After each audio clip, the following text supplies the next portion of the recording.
ക്ഷേത്രത്തിൽ കയറി ഭണ്ഡാരം കുത്തിത്തുറന്ന പണം മോഷ്ടിച്ച പ്രഭാവതിക്ക് പാർട്ടിയുമായി ബന്ധമില്ലെന്ന ബിജെപി. ഇതു സംബന്ധിച്ച വാർത്തകൾ നെന്മാറ നിയോജക മണ്ഡലം പ്രസിഡന്റ് എൽ നിർമ്മൽകുമാർ നിഷേധിച്ചു. 2020 തദ്ദേശ തിരഞ്ഞെടുപ്പിൽ നെന്മാറ ഗ്രാമപഞ്ചായത്തിലേക്ക് 17-ാം വാർഡിൽ നിന്ന് ബിജെപി സ്ഥാനാർത്ഥിയായി മത്സരിച്ച പ്രഭാവതി മുക്കുപണ്ടം നൽകി തട്ടിപ്പ് നടത്തിയ കേസിൽ പ്രതിയായതോടെ 2023 ബിജെപിയിൽ നിന്ന് പുറത്താക്കിയതാണെന്നും നിലവിൽ ബിജെപിയിലോ പോഷക സംഘടനകളിലോ പ്രവർത്തിക്കുന്നില്ലെന്നും അദ്ദേഹം പറഞ്ഞു.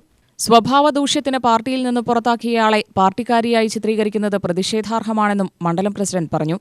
2020 പാർട്ടിയിൽ 19-ാം വാർഡിൽ മത്സരിച്ചൊരു സ്ത്രീ 2023 അവർ സ്വഭാവദൂഷ്യത്തിൻ്റെ പേരിൽ പാർട്ടി പുറത്താക്കുകയുണ്ടായി. അതിനുശേഷം ആ സ്ത്രീ പാർട്ടിയായിട്ടോ പാർട്ടിയുടെ ചുമതലകളിലൊന്നുമില്ല, പാർട്ടിയായിട്ട് യാതൊരു തരത്തിലുള്ള ബന്ധവുമില്ല.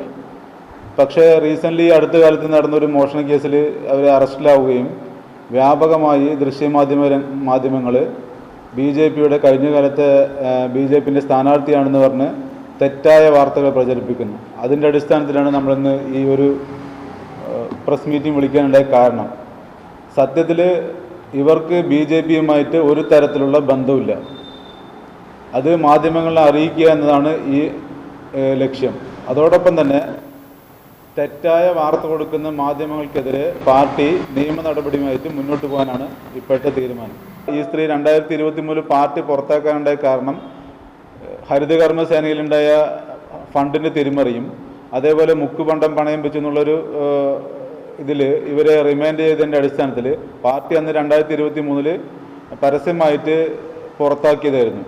നിലവിൽ ഭാരതീയ ജനതാ പാർട്ടിൻ്റെ പോഷക സംഘടനയോ ഭാരതീയ ജനതാ പാർട്ടിയായിട്ടോ ഇവർക്ക് ഒരു തരത്തിലുള്ള ബന്ധമില്ല.